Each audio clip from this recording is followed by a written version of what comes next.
తెలుగు రాష్ట్రాల్లో మిరప కోత దశలో ఉంది. అయితే ఈ సమయంలో పూత పురుగు సోకి మిరప తోటలకు తీవ్ర నష్టం కలిగిస్తున్నాయి.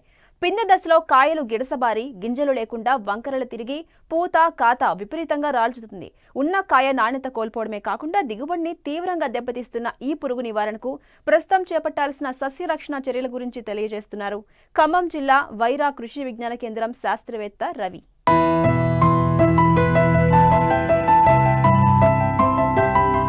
ఏడాది మిర్చి ధరలు భారీగా పెరిగాయి. అందుకు తగ్గట్లుగానే మంచి లాభాలు వస్తాయనుకున్న రైతులకు చీడపీడల బెడద తీవ్రంగా నిరాశపరుస్తోంది.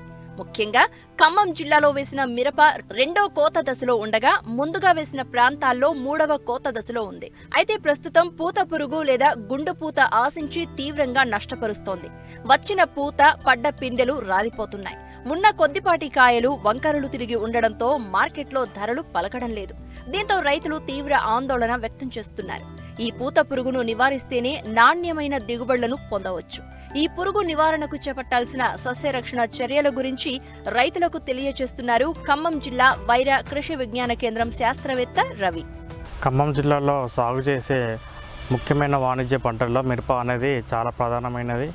ఈ మిరప చూసుకున్నట్లయితే చాలా వరకు కూడా మనకి ఏంటంటే రైతులు ఇప్పుడు ప్రస్తుతానికి మనకు కోత దశలో ఉంది. ఈ పూత అదేవిధంగా కాయ తయారయ్యే ఆ సమయంలో చాలా వరకు రకరకాల చీడపీడలు కూడా ఆశించడం జరిగింది. మనం చెప్పుకోదలిచింది పూత పురుగు లేకపోతే దాన్ని గండుపూత అని కూడా అంటాం. ఈ పూత పురుగు గండపూత ముఖ్యంగా మనకు ఎప్పుడైతే కనుక మనకు పూత అదేవిధంగా మొగ్గలు ఎప్పుడైతే తయారవుతుంటాయో అప్పుడు దీని యొక్క ఉధృతి అనేది కూడా మొదలవ్వడం జరుగుతుంది. పూత అదేవిధంగా మొగ్గల పైన కూడా గుడ్లు పెట్టడం జరుగుతుంది. ఈ గుడ్ల నుంచి పొదగబడిన లార్వాలు కూడా చిన్న చిన్న లార్వాలు మ్యాగెట్స్ అంటాం. ఆ మ్యాగెట్స్ అనేటివి కూడా మన పూ మొగ్గలోకి వెళ్ళిపోయి పూ మొగ్గలో ఉన్న రకరకాల ఈ అండాశయాన్ని తిని నాశనం చేయడం వల్ల ఈ అండాశయం కూడా పూర్తిగా కూడా మనకు తెల్లగా మారిపోయి కూడా ఉబ్బిపోవడం జరుగుతుంది.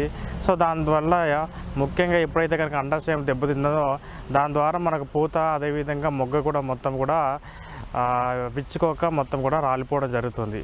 ఎప్పుడైతే కాయలు మనకు తయారవడం మొదలవుతుందో అప్పుడు కూడా అదేవిధంగా మనకు కాయలోని నష్టం చేసేసరికి చాలా వరకు కూడా మనకు ఈ కాయలు కూడా గిడిసబారిపోయి అదేవిధంగా మనకు గింజలు కూడా లోపల ఏమి తయారవ్వకుండా అదేవిధంగా దీని యొక్క ఉధృతి వల్ల కూడా కాయలు కూడా నిటారుగా ఉండే కాయలు కూడా మొత్తం కూడా మనకు వంకర్లు టింకర్లు కూడా మారిపోయి కూడా చాలా వరకు కూడా నష్టం జరుగుతుంది. దీని ద్వారా ఎప్పుడైతే మనకు అధిక స్థాయిలో నష్టం చేసేటప్పుడు ఈ పూత అదేవిధంగా కాత కూడా చాలా వరకు తగ్గిపోయి దిగుబడిలో కూడా చాలా వరకు వ్యత్యాసం కనబడుతుంది.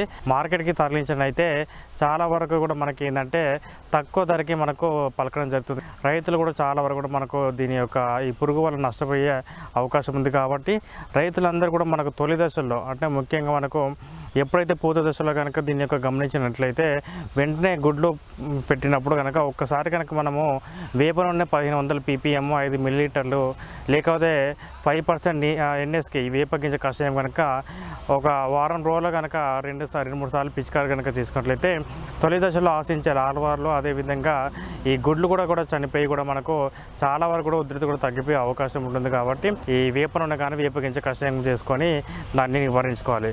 అదే కనుక అప్పటికి కూడా ఉధృతి కనుక తగ్గినట్లయితే కార్బోసల్ఫాన్ 25% EC 2 ml కానీ లేకపోతే ఫ్లూబండమైడ్ 0.3 ml కానీ లేకపోతే క్లోరంట్రైన్పోల్ 0.3 ml కానీ లేకపోతే ట్రయాజోఫాస్ 2 ml కనుక పిచికారి చేసుకున్నట్లయితే చాలా వరకు కూడా దీని ఉధృతి తగ్గిపోయి కూడా మనకు ఈ సమస్య నుంచి కూడా బయటపడే అవకాశం ఉంటుంది. కాబట్టి రైతులు కూడా దీన్ని గమనించగలరు. అదేవిధంగా పురుగు మందులు కూడా ఒకే పురుగు మందులు 2-3 సంవత్సరాలు కాకుండా కూడా మన వాడిన పురుగు మందుని ఇంకోసారి వాడకుండా పురుగు మందులు అనేవి కూడా రొటేషన్ బేస్లో మనం మార్చి పురుగు మందు కొట్టుకొని మనం వేసే పురుగు మందులు అన్నింటిలో కూడా చాలా వరకు మనకు వేప నూనె కనుక కలుపుకున్నట్లయితే చాలా వరకు కూడా ఎఫెక్టివ్గా పనిచేసి కూడా మనకు రైతులు ఈ పురుగు నుంచి బయటపడి మంచి దిగుబడితో పాటు కూడా మంచి మార్కెట్ రావడానికి ఆస్కారం ఉంటుంది. నాణ్యత కోల్పోయిన మిరపను మార్కెట్కు తీసుకువెళ్తే సరైన ధర రాదు. కాబట్టి రైతులు గిడసబారిన కాయలను తీసివేసి మేలైన కాయలను మాత్రమే మార్కెట్కు తీసుకెళ్లాలి.